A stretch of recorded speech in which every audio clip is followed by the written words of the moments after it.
साथियों नमस्कार, मैं आर के अमोल आज आपसे राजनीति के उन पहलुओं के बारे में चर्चा करना चाहते हैं जो अंधेरे में रहती है, जो राजनीति के पीछे रहती है। राजनीति एक दुधारी तलवार है जिसके दोनों तरफ धार होते हैं, और अगर आपने सूझबूझ से काम नहीं लिया तो इधर से भी कटना है, उधर से भी कटना है। एक तो ये तथ्य हो गया। दूसरा तथ्य जो है वो इतिहास का बड़ा महत्व होता है। राजनीति ही इतिहास में तब्दील हो जाती है या परिवर्तित हो जाती है। जो आज राजनीति हो रही है यही कल को इतिहास हो जाएगा, क्योंकि राजनीति का बहुत दूरगामी परिणाम होता है। राजनीति तो होती ही है, उसका देश के व्यक्तियों पर, समाज पर, शिक्षा पर, स्वास्थ्य पर, आर्थिक मामलों पर, मतलब सब चीजों पर उसका प्रभाव पड़ता है। राजनीति का मान सम्मान पर, सब पर प्रभाव पड़ता है। तो ऐसी स्थिति में राजनीति एक बहुत ही महत्वपूर्ण चीज होती है। कहने को राजनीति होती है, लोग बाग बहुत पसंद नहीं करते हैं, अरे ये राजनीति कर रहे हैं, या राजनीति को बड़ा है दृष्टि से देखा जाता है, लेकिन ऐसा नहीं है। राजनीति ही पूरे समाज का एक तरह से मूल तत्व है, जो उसके हर जीवन के हर पहलू पर उसका प्रभाव देखा जाता है या पड़ता है।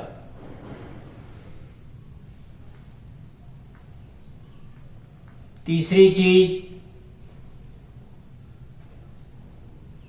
देश में बहुत दिनों से राजनीति के परिणाम के वजह से ही देश गुलाम हुआ। गलत नीतियों, गलत कार्यवाहियों, गलत तरीकों से देश गुलाम हुआ और देश बर्बाद हुआ। विदेशियों के आक्रमण हुए, विदेशियों के शासन हुए, और वो आज तक देश के लिए एक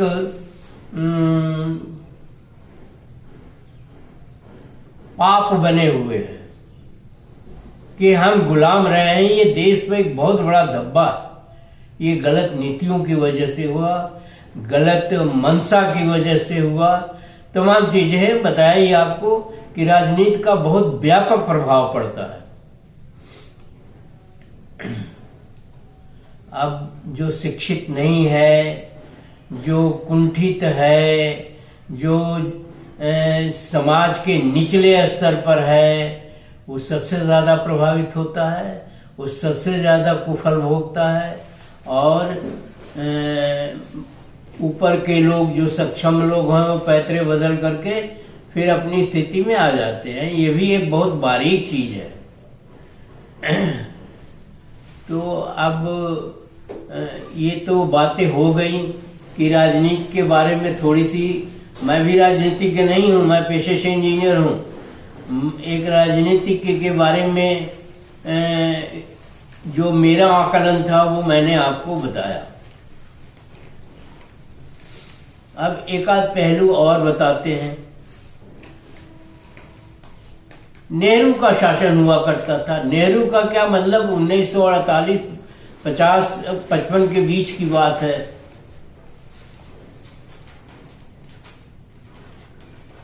पहला चुनाव हुआ था 52 में, उसके बाद 5 साल की सरकार बनी 57 तक। 57 के बाद जो है, तो उस पीरियड की बात है कि एक कैलेंडर बहुत वायरल हो रहा था उस समय। ये बात 1963 के आसपास की है। उसमें मिस्र के राष्ट्रपति नासिर हुसैन का फोटो रहता था, नेहरू जी का फोटो बीच में रहता था, और जॉन कैनेडी जो अमेरिका के राष्ट्रपति थे उनका फोटो रहता था। ये बड़े ही मोहक मुद्रा में फोटो थे और वो कैलेंडर पर थे। तो कैलेंडर तो लोग रखते ही हैं, उस समय तो बहुत ज्यादा रखते थे, तो घरों घरों में टंगा हुआ था। एक नेहरू की लोकप्रियता का मानदंड के रूप में वो कैलेंडर था, जिस भी शहर में था। ये गोरखपुर की बात बता रहे हैं।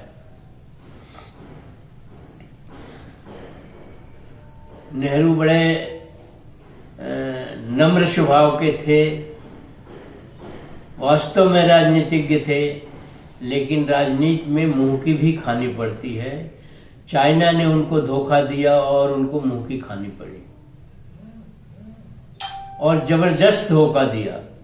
हम लोगों को किताबों में पढ़ाया था जाता था, हिंदी चीनी भाई भाई, ये नेहरू का ही स्लोगन था। पंचशील, जो भगवान बुद्ध के सिद्धांत हैं, पंचशील का भी जिक्र किया जाता था, उस पर उसका वो भी अंकित होता था। हिंदी चीनी भाई भाई के स्लोगन के पंपलेट पर यह भी अंकित रहता था, पंचशील। और डॉक्टर कोटनीस का नाम आता था, जो कोटनीस चाइना में मदद के तौर पर गए थे। सरकार ने भेजा था कि आप वहां जाइए, और वहां कोई विपदा थी उस समय, वो ध्यान नहीं आ रहा है। डॉक्टर कोटनीस वहां गए थे और इलाज किया था उन्होंने, और वहीं उन्होंने शादी कर ली थी किसी चाइनीज लड़की से। तो उनका भी जिक्र उस समय आता था। अब आते हैं इंदिरा गांधी के जमाने में। इंदिरा गांधी के जमाने में अमेरिका के राष्ट्रपति निक्सन थे, और उनके सेक्रेटरी थे हेनरी किसिंगर।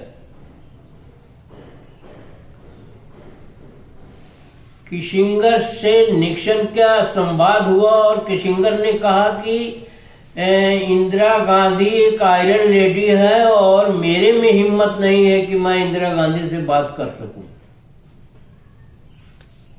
बहुत कठोर लेडी हैं, और बहुत ज्यादा जो है वो उल जलूल की बातें सुनने की आदी नहीं है, इसलिए मैं उनसे बात करने नहीं जाऊंगा। तीसरा उदाहरण तो सभी को मालूम है, बांग्लादेश की लड़ाई और 93,000 सैनिकों का समर्पण, और बांग्लादेश का पाकिस्तान से टूटकर अलग होना। अब आज की डेट में एक समाचार तैर रहा है देश के चारों तरफ कि ट्रंप ने अपने सत्ताग्रहण समारोह में भारत के प्रधानमंत्री को नहीं बुलाया। मोदी जी तो कुछ नहीं, भारत के प्रधानमंत्री को नहीं बुलाया। ये कितनी बड़ी त्रासदी है, कितना बड़ी दुख का कारण है कि पूरी भारत की इज्जत जो है समाप्त हो गई पूरे विश्व में। पूरे विश्व में भारत की कोई इज्जत नहीं रही, और भारतीयों का सिर शर्म से झुक गया।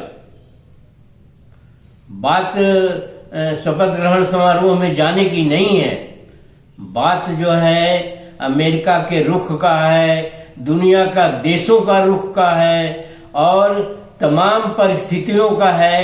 किसी देश ने ये नहीं कहा कि नहीं भारत को बुलाया जाना चाहिए, नहीं मैं बहिष्कार करूंगा आपके शपथ ग्रहण समारोह का।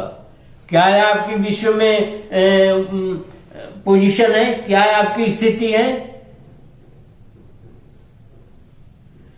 पूरे विश्व में भारत की क्या स्थिति है जो किसी देश ने सपोर्ट नहीं किया कि नहीं ऐसा नहीं होना चाहिए और भारत को आमंत्रित किया जाना चाहिए? चाइना तो करेगा ही नहीं, और चाइना के राष्ट्रपति खुद नहीं गए, वो दूसरे को भेज दिए। तो भारत की स्थिति कहां है विश्व में?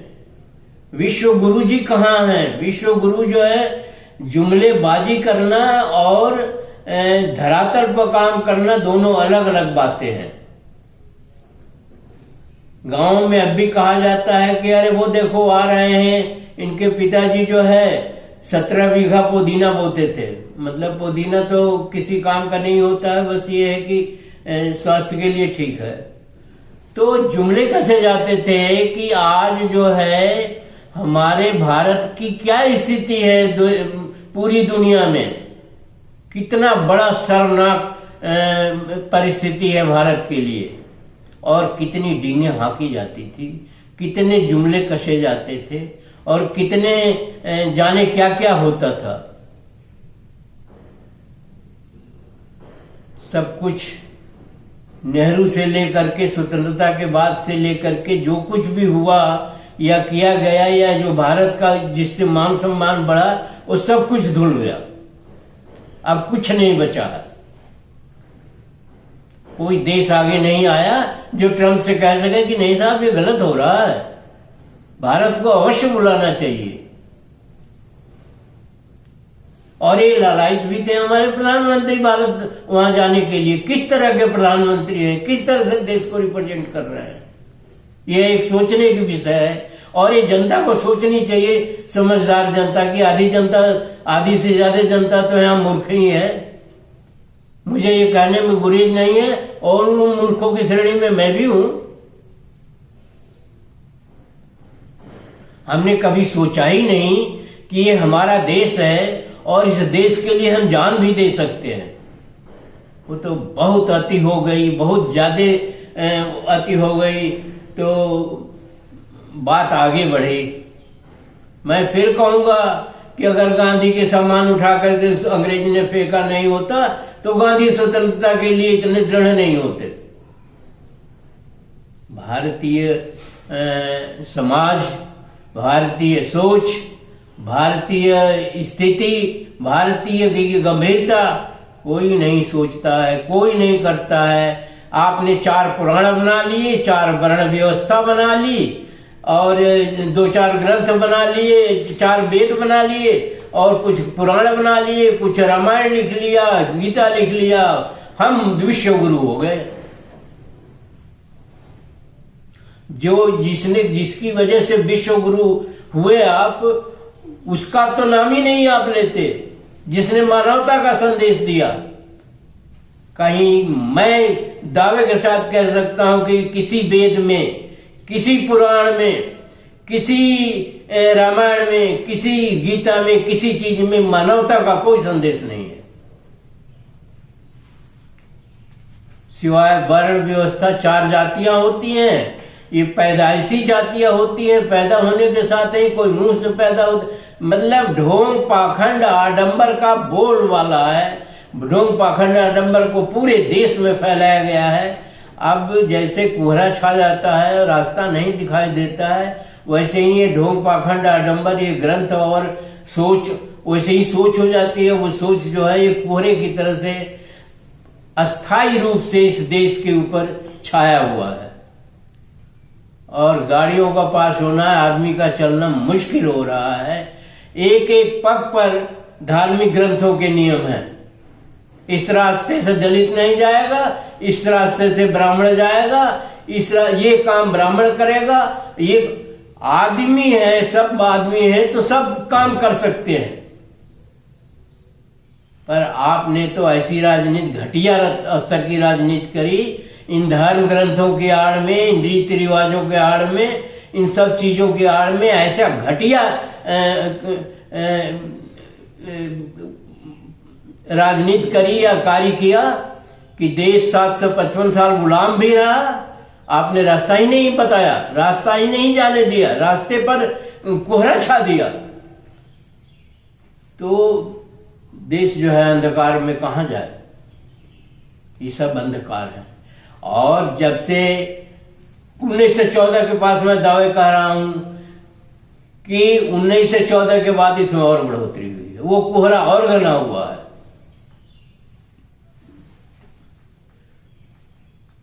विश्व के किस देश में चर्च बनता है या मस्जिद बनता है तो इतना हो हल्ला होता है, राम मंदिर राम मंदिर। अरे राम मंदिर बन गया तो कितना देश का कल्याण हो गया, उद्धार हो गया। कोई कहता है जिस दिन राम मंदिर बना उसी दिन आजादी मिली, कोई कहता है वो सांस्कृतिक आजादी की बात कर रहे हैं। सांस्कृतिक आजादी अलग होती है, व्यक्तिगत आजादी अलग होती है, देश की आजादी अलग होती है। हर आदमी की अलग अलग जो है अपनी सोच है। तो ऐसी स्थिति में इस देश का भला कैसे होगा? बात मोदी के अपमान की नहीं है, बात देश के अपमान की है। देश मेरा है और मेरे देश का अपमान हुआ, वो किसी के कारण हुआ हो। आज राजनीति का उस्तरा गलत हाथों में है। बाल कटने की बजाय सिर ही कट जाए। इस गलत उस्तरे को सही हाथों में दीजिए, वरना सर कटने में कोई देर नहीं लगेगी। और कट रहा है, आपके सामने है। देश का मुखिया जो है बिना बुलाए बिरयानी खाने पहुंच जाते हैं पाकिस्तान। देश के मुखिया जो है नेहरू की बुराई करते नहीं थकते हैं, और उनका अमला जमला पीछे से, जैसे वो कहते हैं ना कि सियार जो है वो एक हुआ हुआ करता है तो दूसरा भी पीछे से बोलने लगता है। उस तरह की स्थिति है इस देश में। एक आदमी गलत बात कर रहा है तो कुछ लोग उसके पीछे वही बात शुरू कर देते हैं, नहीं ये सही है, ये सही है, ये सही है। मतलब श्रृंगारों की हालत हो गई है। एक बोलता है तो सारे बोलते हैं। तो ये देश कहाँ जा रहा है, कैसे जा रहा है, बड़ा दुखद स्थिति हो रही है। नोटबंदी कराई की आपने, जिसकी कोई जरूरत नहीं थी और उससे कोई फायदा नहीं हुआ, देश का नुकसान ही हुआ। और कितनी नौटंकी हुई वहां, चौराहे पर खड़ा करके गोली मार देना, क्या करना, कैसे करना, मतलब कितनी नौटंकी हुई। और वो भी देश के सबसे नंबर 1 आदमी द्वारा। अब नंबर वन की बुराई क्या कर रहा है, उपहास कर रहा है। नेहरू का उपहास किया जाता है, मनमोहन सिंह का खुलेआम उपहास संसद में किया जाता है। ये दोनों काम संसद में होते हैं, और पीछे से जो श्रृंगार हैं, सियार हैं, वो हुआ हुआ करने लगते हैं। आज हम एक चौराहे पर आके खड़े हो गए हैं, किधर जाएं कुछ समझ में नहीं आ रहा है। पूरा देश चौराहे पर है। किस रास्ते को कौन मुड़ेगा कुछ नहीं पता। न चारों वेद बताएंगे, न पुराण बताएंगे, न उपनिषद बताएंगे, और न ही कोई भी धर्म ग्रंथ ऐसा आपका है जो कुछ आपको डायरेक्शन दे सके। धर्म ग्रंथों का ये काम भी नहीं है। देश धर्म ग्रंथ नहीं बचाएंगे, आप बचाएंगे।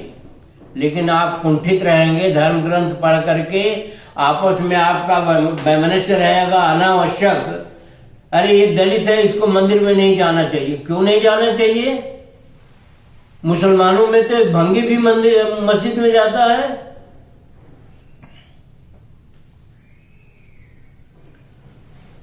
तो देश चौराहे पर खड़ा है, और इस चौराहे पर रास्ता खोजना आपका काम है, जनता का काम है। किसानों की कितनी दुर्दशा की गई, किसानों के बारे में क्या क्या नहीं कहा गया, किसानों को कितना जलील किया गया देश में।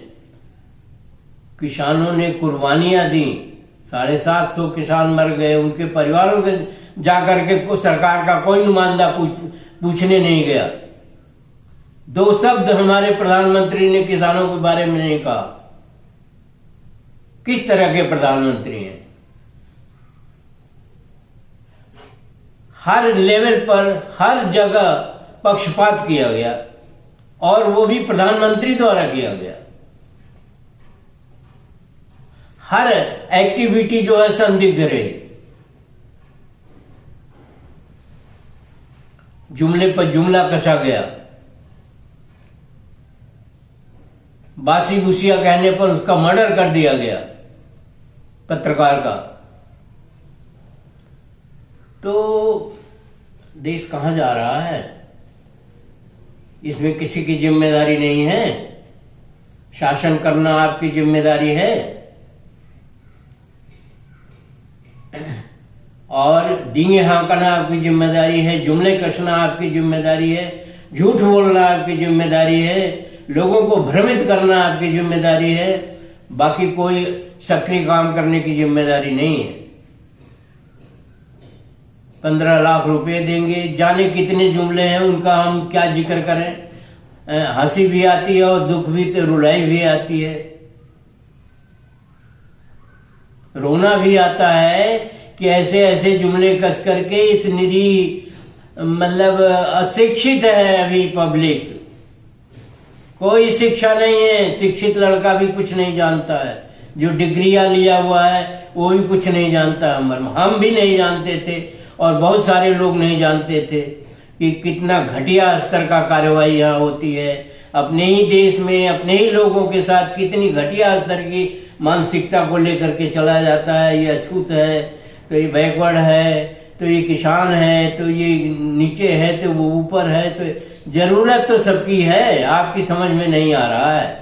पुराण की जरूरत नहीं है यहाँ, धर्म ग्रंथों की कोई जरूरत नहीं है। खाने के लिए अन्न चाहिए, पहनने के लिए कपड़ा चाहिए, उसके लिए कपास पैदा करना पड़ेगा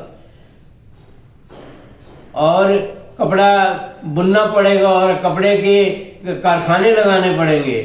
उद्योग में भी आपने पक्षपात किया। एक उद्योगपति को आपको उठाना आपका वो था, क्या कहते हैं, मकसद था। बाकी उद्योगपति कहां जाएंगे भाई?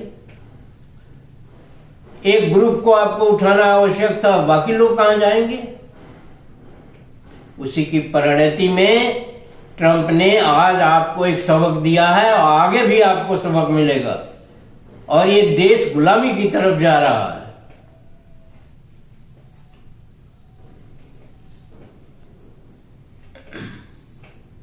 और आपको गद्दी छोड़ देना चाहिए स्वतः।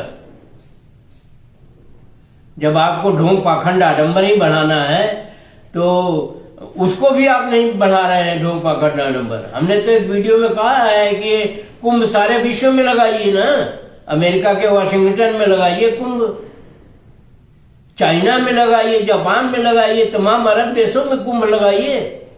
देखिए तो सही कि भारत की सभ्यता का कितना प्रचार प्रसार होता है, कितना लोगों को सपोर्ट मिलता है। साधु साधुओं का जमड़ा कर दिया और कह दिया नेहरू तो कोई काम ही नहीं किया।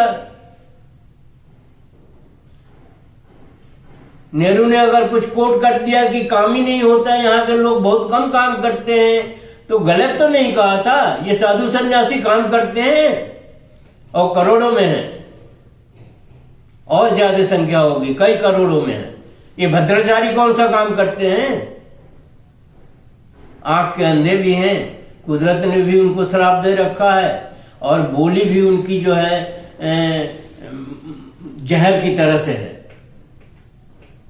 इसी तरह की बोली जो है सारे साधु सन्यासियों की है और कार्य पद्धति भी है, और उसको आप बढ़ावा दे रहे हैं। ढोंग पाखंड आडंबर को आप निश्चित रूप से बढ़ावा दे रहे हैं। ये असहनीय है। शिक्षा के नाम पर आप चुप हैं, स्वास्थ्य के नाम पर आप चुप हैं, किसानों के नाम पर आप चुप हैं, और लोगों के सुख सुविधाओं के नाम पर आप चुप हैं। आज ट्रेनें नहीं मिलती, कैंसिल है ट्रेन। अब उसे शादी में जाना है, कैसे जाए? बस की व्यवस्था नहीं सही तरीके से है,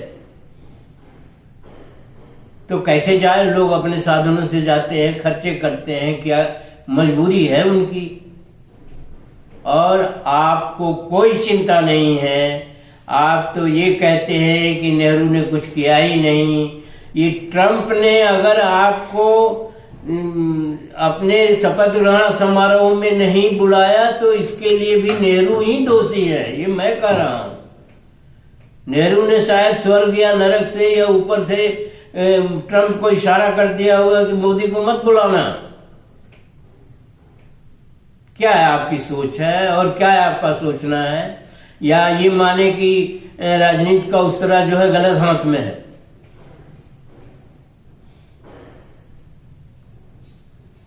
और क्या सोच है कि इस देश को अपमान का घूंट पीना पड़ रहा है।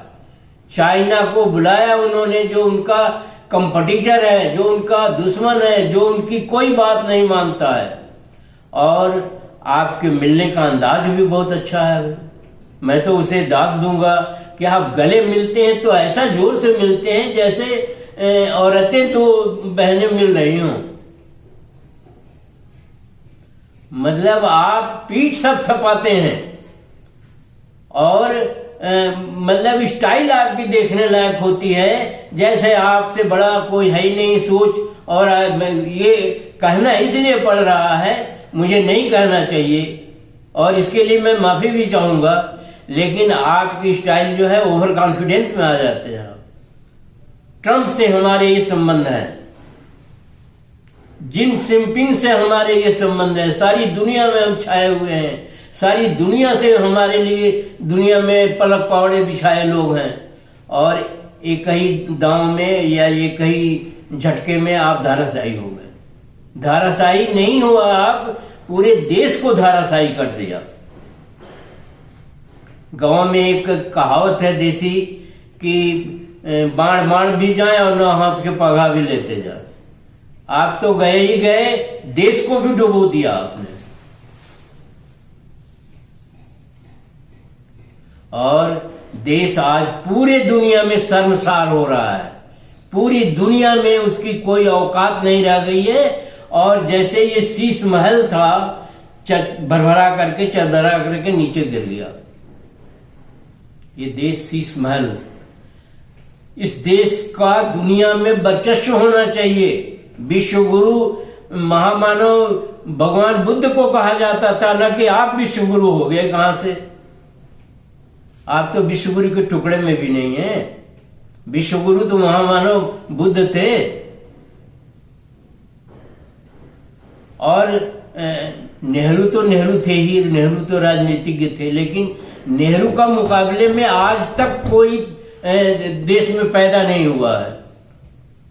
आप बुद्ध को बढ़ाइए, फूले को बढ़ाइए, कबीर को बढ़ाइए, और रामास्वामी नायकर को पढ़ाइए,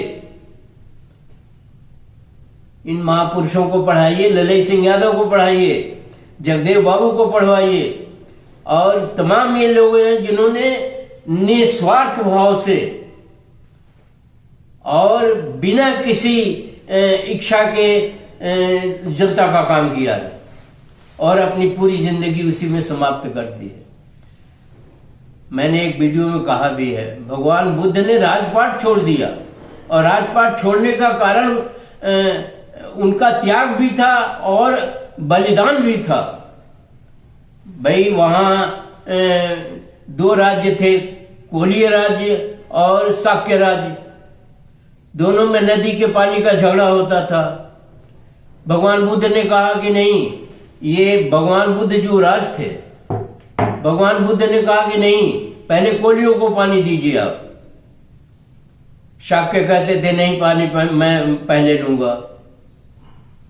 इस बात को वहां उन्होंने कड़ाई से कहा। और फिर शाक्यों की, क्योंकि शाक्य गणतंत्र राज्य था, गणतंत्र राज्यों में उसके गणतंत्र जनता की मीटिंग बुलाई गई, सेनापति उसका वो किया, क्या कहते हैं, संचालन करता था सेनापति, उसमें निर्णय भूमिका अपनाता था। लेकिन उन्होंने भरी सभा में भगवान बुद्ध ने कहा कि नहीं, पानी पहले कोलियों को दिया जाना चाहिए, और सारी जनता उनके खिलाफ थी कि नहीं, पानी पहले शाक्य लेंगे। निर्णय सेनापति थे, सेनापति ने कहा या तो आपको युवराज का पद छोड़ना पड़ेगा, या तो आपको ये देश छोड़ना पड़ेगा। कुछ शर्तें उसने लगाई जो उनके नियम के अंतर्गत थे, और भगवान बुद्ध ने कहा मैं देश छोड़ देता हूं। अगर मैंने गलत किया है तो मैं देश छोड़ता हूं। तो इन आदर्शों की बात की जाए ना, नेहरू भी ऐसे थे। नेहरू ने हार मानी और नेहरू ने चाइना के अटैक के बाद अपनी गलती मानी। आप तो कोई गलती नहीं मानते हैं और ये देश रसातल में जा रहा है। आज देश की ये दुर्दशा हो रही है और विश्व के पटल पर देश का कोई मूल्य नहीं रह गया।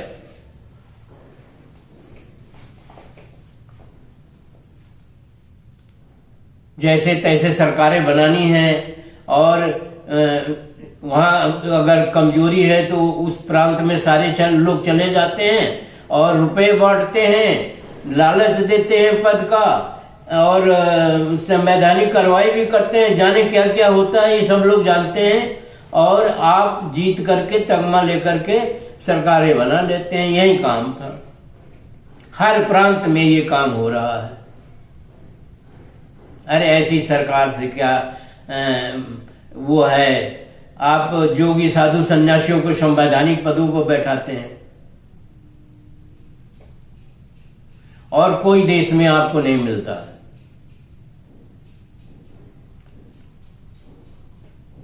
और आपकी संस्था है यहूदी ब्राह्मणों की। इसी के साथ मैं वीडियो समाप्त करता हूं और बहुत दुखी मन से मैं ये वीडियो बनाया हूं कि आज देश की इतनी बड़ी बदनामी हो रही है। इतना बड़ा देश जो है एक तरह से इतना बड़ा अपमान जो है वो इतिहास में बहुत कम मिलता है। पूरे विश्व में आपकी बदनामी हुई, इस देश की बदनामी हुई। आपकी बदनामी से तो मुझे दुख नहीं है, विश्व इस देश की बदनामी हुई। इसी के साथ वीडियो समाप्त करता हूं और अपेक्षा करता हूं कि पाठकगण वीडियो को ठीक से पढ़ेंगे, मुझे भी सुझाव देंगे। मैं उनकी हर सुझाव को मानने को तैयार हूं और वीडियो को सब्सक्राइब, शेयर और लाइक करना न भूलें। उससे हमारा मनोबल बढ़ेगा और मुझे देशभक्ति चाहिए। धन्यवाद। जय संविधान, जय बुद्ध।